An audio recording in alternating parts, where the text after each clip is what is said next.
Ngolo Samba à tout le monde. Je suis le maître Lerzonungu. J'aimerais partager avec vous un sujet très important.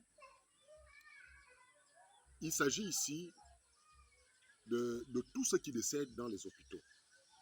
Tous les jours, nous avons des parents qui décèdent dans les hôpitaux. Mais sauf que on ne se pose pas de questions. Où vont ces morts? Où vont tous ces gens qui décèdent dans les hôpitaux? De façon traditionnelle, ce qui se passe dans notre société, quand quelqu'un décède, soit à la maison ou dans un village, qu'est-ce que nous avons l'habitude de faire? On a tout simplement l'habitude d'enlever le matelas, sortir le matelas de la maison, purifier la chambre. Pourquoi nous le faisons? Nous le faisons parce que il faut séparer, couper les liens entre la personne qui est partie et ceux qui sont restés. Il faut purifier l'endroit pour éviter que l'esprit de la personne qui est partie n'entraîne d'autres décès derrière. Mais le constat qui est fait, c'est un constat amer. Lorsque les gens décèdent dans nos structures hospitalières, c'est sur les mêmes matelas que les nouveaux malades qui arrivent, on vous met sur ces mêmes matelas, vous êtes hospitalisés au même endroit, sans changer de matelas, parfois sans changer de drap, et les gens qui sont aussi là dans la salle, personne n'a le courage de te dire que mon frère, ma soeur, là où tu es arrivé, il y a quelqu'un qui est décédé sur ce lit. Non. Tout le monde fait de la bouche. Mais lorsque ça se passe comme ça, le malade qui est arrivé, il est hospitalisé. Il y a la probabilité pour que la personne retrouve la guérison est tellement faible. Cette probabilité est faible. Pourquoi? Parce que l'esprit de la personne qui est décédée est toujours là. C'est juste le corps qu'on a enlevé. C'est le corps qu'on a amené à la morgue. Mais quand on amène le corps à la morgue, mais l'esprit est resté là. Il faut faire sortir l'esprit de mort. Il faut mettre cet esprit dehors. Il faut couper les liens pour que d'autres personnes qui vont arriver trouvent la guérison. Mais malheureusement, ça ne se fait pas.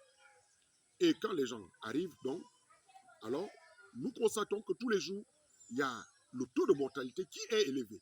Parfois, on va accuser les médecins. Parfois, on va accuser les responsables de l'hôpital. On va accuser X, Y. Mais sans pourtant savoir que ce sont les morts qui sont là dans les hôpitaux. Ces morts-là ne vont rien, mais ces morts qui entraînent d'autres à la mort. Je ne sais pas si vous voyez un peu la chose. Nous devons être vigilants. C'est une façon d'interpeller les pouvoirs publics, d'interpeller les autorités, de dire aux autorités qu'il faut travailler avec les hommes de tradition. Il faut nettoyer les structures hospitalières. Il faut travailler même avec les pasteurs qui sont dans les exorcismes pour mettre les esprits, ces esprits de mort dehors. Il faut nettoyer les hôpitaux, il faut purifier les hôpitaux, il faut couper les liens. On coupe les liens entre ceux qui sont partis et ceux qui sont restés. Et on aura